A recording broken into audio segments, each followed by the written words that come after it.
Aku Paul. Aku Gladys. Kali ini kita ada di segmen Healthvestigasi.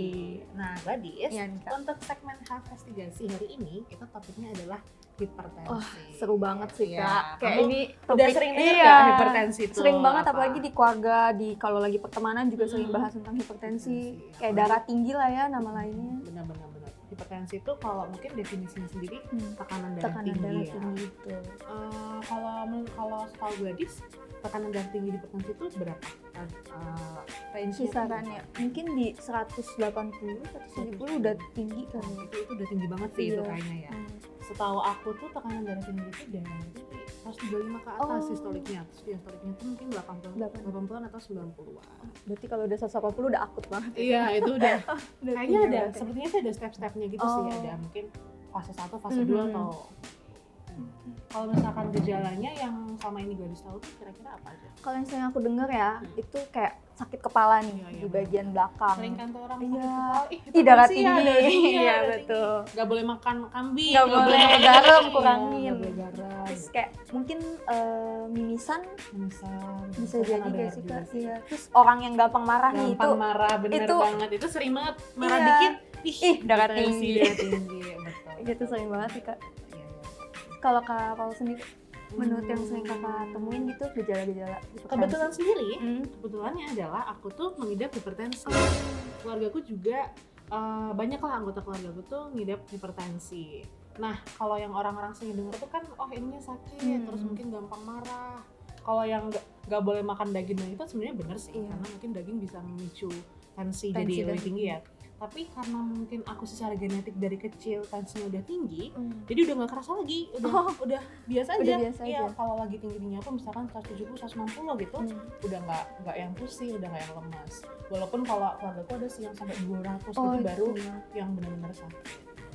Berarti Kak Paul genetik dari kecil Iya, udah genetik dari kena kecil. hipertensi. Kalau gejala pertamanya apa sih Kak? Sebenarnya kalau kalau gejala Kakak- pertamanya tuh nggak ada yang aku spesifik rasain. Cuman uniknya waktu itu lagi mau cabut gigi waktu kecil, kelas 5 SD ya. Kelas 5 SD waktu mau cabut gigi kan dicek tuh apa namanya tensinya. Ternyata udah tinggi dari kecil, jadi genetik. Jadi kalau misalkan ada orang yang bilang hipertensi cuman buat orang dewasa iya gitu buat ya. cuman diidap oleh orang dewasa atau lanjut usia, ternyata enggak juga. Karena Kak Paul aja dari Iya, kecil remaja aja udah bisa, Udah. usia reproduktif kayak kita tuh udah bisa. Jadi ya karena hipertensi itu bukan diobati tapi dikontrol, jadi paling cara mengatasinya ya obat, konsumsi obat. itu diminum setiap hari tuh Iya, Kak? betul. Dari kakak kecil atau? Enggak sih, aku mungkin baru minum obat tuh dari SMA kayak SMA. Terus sebelum SMA udah biarin aja jalanin aja Waktu gitu? itu karena ngerasanya masih kecil jadi kayak aduh nanti deh Oh, nanti obatnya, aja. iya gitu. Jadi baru konsumsi waktu usia 17-an kalau nggak salah. Tapi panik gak sih Kak waktu kecil itu? Nah, antara panik dan enggaknya tuh bingung karena nggak kerasa apa-apa, nggak kerasa pusing, nggak kerasa gimana-gimana. Cuman ketika check up sama dokter harus dikontrol. Gitu. Terus dokter ada kasih obat mungkin waktu kecil? Iya, ada kayak, saran. kamu tinggi langsung Iya, dapat obat. kasih obat ini. Berarti bisa dari kecil genetik ya Kak? Betul. Berarti hati-hati yang buat Teman-teman punya harus keluarga keturunan. check Iya up. betul. Betul. Nah Kak Paul, tahu gak sih banyak banget nih hal-hal unik di balik hipertensi itu. Oh, ya? Kalau yang pertama aku pernah dengar kalau misalkan suhu udara itu mempengaruhi tekanan darah seseorang.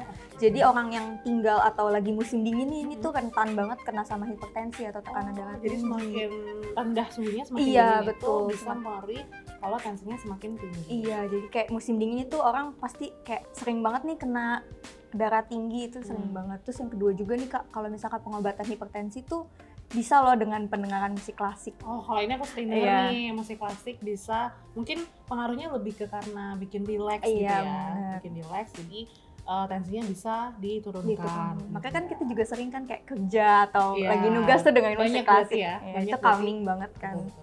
Musik Jadi kayak- klasik bisa bikin calm, bikin fokus, Bener. bisa menurunkan hipertensi juga. Ya minimal 30 menit lah untuk dengerin musik klasik itu.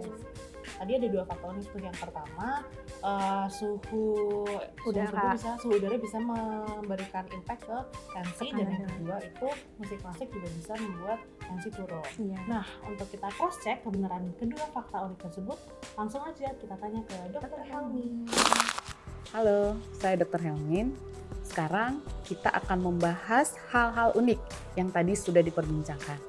Yang pertama, Apa hubungan antara suhu dingin atau suhu tubuh yang dingin dengan darah tinggi? Umumnya, tekanan darah akan meningkat selama cuaca dingin dan akan menurun selama cuaca panas. Inilah sebabnya mengapa lebih banyak orang menderita darah tinggi pada musim dingin daripada musim panas. Mengapa demikian? Karena suhu dingin berdampak buruk bagi sistem kardiovaskuler kita.